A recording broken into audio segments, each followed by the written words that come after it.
உலகிற்கு இந்தியா அளித்த பரிசே தமிழ் என 2 நாள் பயணமாக மலேசியா வந்துள்ள இந்திய பிரதமர் நரேந்திர மோடி புகழாரம் சூட்டியுள்ளார். தமிழ்தான் இந்தியாவை உலகுடன் இணைக்கும் பாலமாக விளங்குகிறது. தமிழ் இலக்கியம் எல்லையில்லாதது. தமிழ் கலாச்சாரம் உலகளாவிய ஒன்று. தமிழ் இலக்கியம் அழியா புகழ் கொண்டது என கோலாலம்பூரில் இந்திய வம்சாவளியினரிடையே உரையாற்றிய போது தமிழ் மொழியின் பெருமையை அவர் வானளாவ புகழ்ந்தார். Tamil is India's gift to the world. Tamil literature is eternal and Tamil culture is global.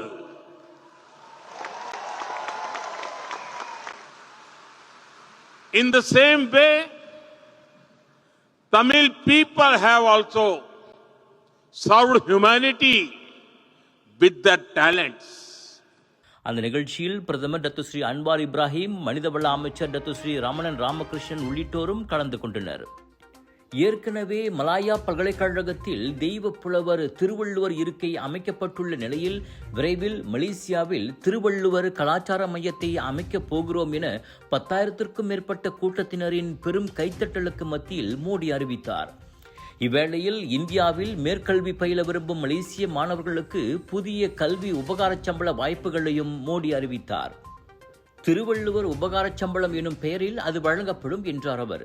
மலேசியாவில் 2.9 மில்லியன் இந்திய வம்சாவளியினர் உள்ளனர். இது உலகின் 2வது பெரிய இந்திய வம்சாவளி சமூகமாகும் என குறிப்பிட்ட மோடி, கடந்த வாரம் களை கட்டிய பத்துமலை தைப்பூசம் தமிழகத்தின் பழனி மலையை ஞாபகப்படுத்தும் அளவுக்கு பிரம்மாண்டமாக இருந்தது கண்டு வியந்ததாக கூறினார். பேராக் பாகண்டத்தோவில் தெலுங்கு சமூகத்தினர் மத்தியில் பிரபலமான ஸ்ரீ வெங்கடேஸ்வரா ஆலயத்தின் கலாச்சார விழா, சீக்கியர்களின் கர்பா நடனம் உள்ளிட்டவை பற்றியும் அவர் தமதுரையில் குறிப்பிட்டார். மலேசியாவில் 500க்கும் மேற்பட்ட தமிழ் பள்ளிகள் இயங்குவது பெருமிதம் அளிப்பதாக அண்மையில் தனது மன் கி பாத் பாட்காஸ்ட் வாயிலாக 140 கோடி இந்திய மக்களிடம் பகிர்ந்து கொண்டதையும் மோடி நினைவு கூர்ந்தார். மலேசிய தமிழர்கள் பல்வேறு துறைகளில் சமூகத்திற்கு சேவை செய்து வருகின்றனர்.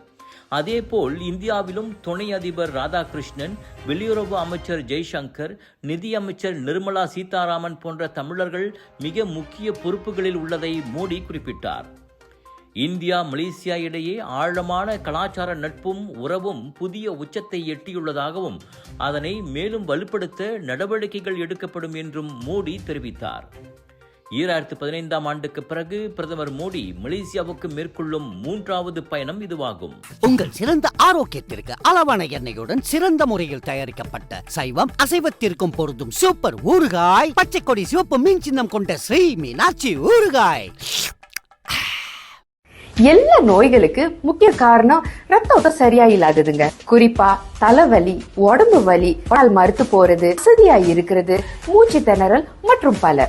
இதை நீங்க இப்படியே விட்டுட்டீங்கன்னா ரத்த கொதிப்பு, இனிப்பு நீர், இருதய சம்பந்தப்பட்ட நோய் மற்றும் பல நோயெல்லாம் வர ஆரம்பிக்கும். டென்ஷன் ரத்த ஓட்டத்தை சீராக்கிடும். இது நவீன முறையில தயாரிக்கப்பட்டது. ஆண்டுகளா மலேசியால பயன்படுத்துறாங்க.